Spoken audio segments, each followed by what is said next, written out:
Interesting news, guys. Listen, I know there's been many people to talk about the things that Deontay Wilder is doing, what he has next, what is going on with him next, and who he's going to fight, things of that nature. But two key possible opponents could definitely be Filip Hrgović. He's definitely one that could be a possible opponent for Deontay Wilder. Of course, when you look at Filip Hrgović, he fought Mark Demorielaz, and he fought him in the Kingdom Arena in Riyadh, Saudi Arabia as well. He was also on the card of Deontay Wilder and Anthony Joshua, card that happened back in December 23rd of 2023. Guys, Filip Hrgović 17-0. With no draws, no losses, 14 knockouts, of course. And he's from Croatia. His nationality is from Croatia. He stands 6'6", and he's a big dude. He's a big individual, big pop. He last fought before then. He fought Dency McKean, who's also on the card as well. Now, he got a unanimous decision win over Zhilei Zhang, and I know Zhang is, pretty much moving in the right direction now. You got to win over him as well, right? And another name that could be for Deontay Wilder would definitely be Andy Ruiz Jr.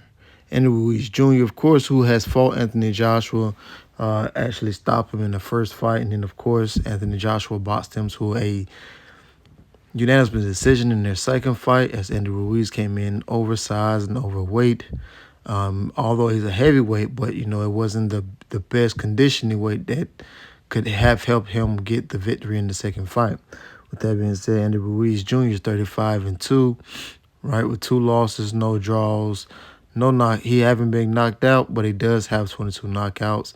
Of course, Andy Ruiz is definitely short statute, right? He may be every bit of maybe 5'11", 6 feet, right? But Andy Ruiz Jr. definitely can crack. He has some crack in both hands. A lot of people don't give him that just due, things of that nature. Now, his last fight was definitely in 2022. He's been out for over a year now. That was actually November 4th of 2022, where he fought Luis Ortiz, and he fought him to a unanimous decision. And before then, he last fought in 2021. He fought Chris Arreola. Now, of course, Andy Ruiz hasn't been that much of a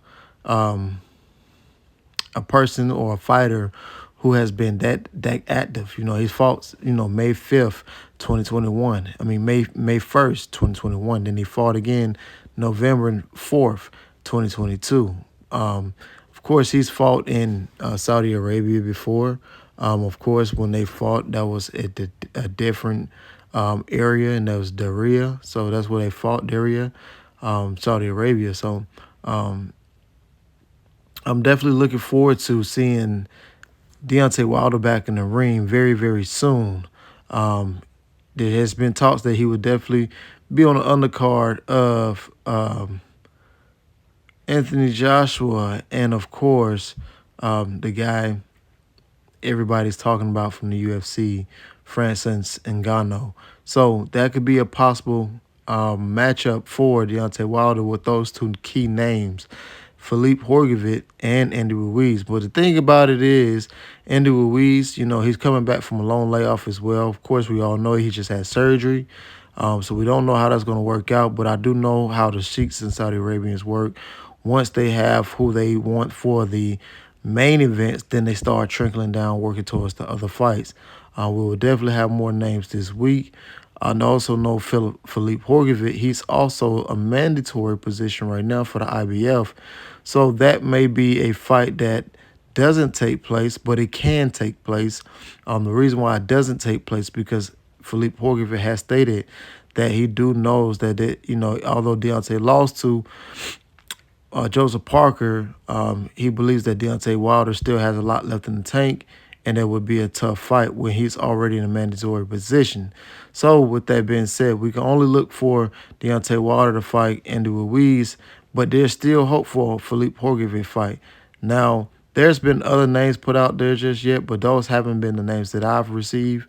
So with that being said, guys, I'm going to just leave you with the names that I receive, and those are the names: Andy Ruiz and Filip Hrgović. I'm not sure where everybody else got those names from, but if you're listening to Chris Mannix, 9 times out of 10, you're gonna be with that wrong. With that being said, I'm out. Hello, world.